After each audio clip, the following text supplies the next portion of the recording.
হরে কৃষ্ণ। সমস্ত বন্ধুদের স্বাগত জানাচ্ছি। এখন আমি রাজাপুর জগন্নাথ টেম্পল, পুরুষোত্তম ধাম। তো পুরুষোত্তম ধামে আজকে এসে গেলাম। সবাইকে সেই দিব্য জগন্নাথের স্থান দর্শন করাচ্ছি। তো বলছে এই জগন্নাথের এখন যে রথযাত্রা, যে মাসির বাড়ি, কেন জগন্নাথ এখানে যান বা কেন এই 10 দিন এই উৎসব? তো অনেক কারণ থাকতে পারে, তার মধ্যে একটা লীলা আমি বলছি, যেটা পুরীতে সম্পাদন হয়েছিল। তো ইন্দ্রধর্ম রাজা और उन्होंने সহধর্মিণী গুন্ডিচা, ইন্দ্রধর্ম রাজা প্রার্থনা করছে জগন্নাথকে, হে জগন্নাথ, হে প্রভু, আমার এক নিবেদন। কি নিবেদন? বলছে আমার যেন কখনো পুত্র না হয়, আমি পুত্র চাই না। জগন্নাথ বলছে তথাস্তু। উনি একটা জায়গা করে নিলেন।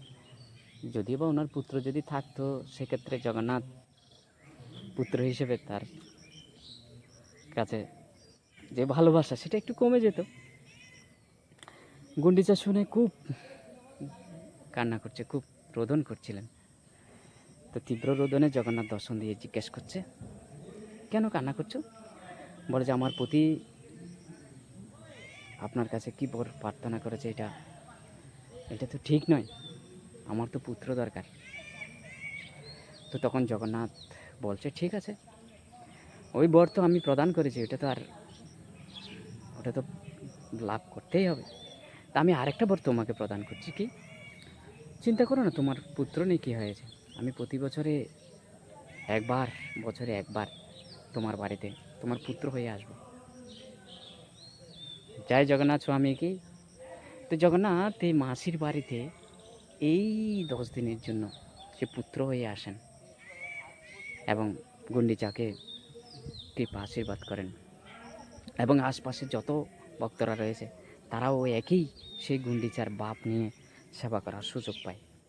যদি কারো পুত্র সন্তান না থাকে, দেহগত পুত্র, সেক্ষেত্রে জগন্নাথকে পুত্র হিসাবে সেবা করার একটা সুযোগ হয়। তো এই হয় সব কিছু মিলে সবাইকে কৃপা করার জন্য জগন্নাথ এই মাসির বাড়িতে পদার্পণ করেন, এবং মাসির বাড়িতে সেই সেবা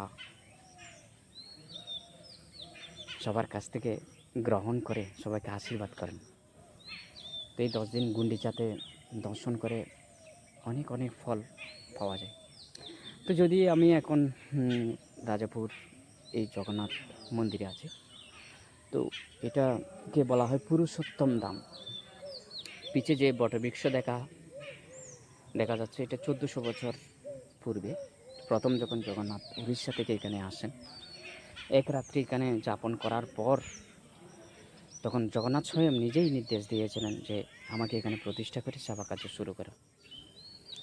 তো পরপর এখানে সেবা শুরু হয়েছিল। কিছু সময়ে জগন্নাথ অন্তর্ধান হয়েছেন ওনার ইচ্ছাতেই। জগন্নাথের ইচ্ছাতেই তিনি এখানে আসেন এবং অন্তর্ধান হন, পরে আবার প্রকট হন। সেই প্রকট লীলা আমি পরপর আপনাদের কাছে তুলে ধরার চেষ্টা করেছি।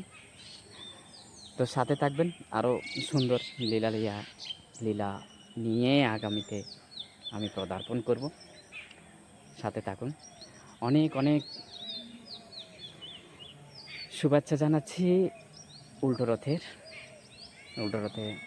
আবারও জগন্নাথের দর্শনের জন্য সবাইকে স্বাগত জানাচ্ছি। হরে কৃষ্ণ কৃষ্ণ কৃষ্ণ হরে হরে, হরে রাম রাম রাম হরে হরে। জয় জগন্নাথ স্বামী কি জয়।